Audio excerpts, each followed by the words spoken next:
Sinampahan ng kasong kriminal ng Bangko Sentral ng Pilipinas at ng Philippine National Police ang 6 na individual na nahuli kamakailan dahil sa sadyang pagsira sa Philippine coins. Ayon sa Bangko Sentral, inaresto ang mga individual sa magkahiwalay na operasyon na isinagawa ng PNP sa Siquijor at sa Boracay. Sinabi ng Bangko Sentral na isa sa mga sospek na kinilalang si Jess ay naging viral sa social media dahil sa sadyang pagsira sa 10 pisong coin at gawin itong isang singsing.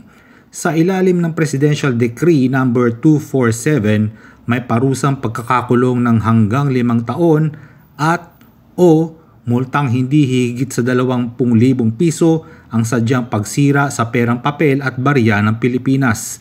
Pinaalalahanan ng Bangko Sentral ang publiko na ingatan ang mga barya at perang papel. Hinimok din ng Bangko Sentral ang publiko na i-report sa BSP o sa pinakamalapit na istasyon ng pulis ang anumang impormasyon ukol sa pagsira ng pera ng Pilipinas.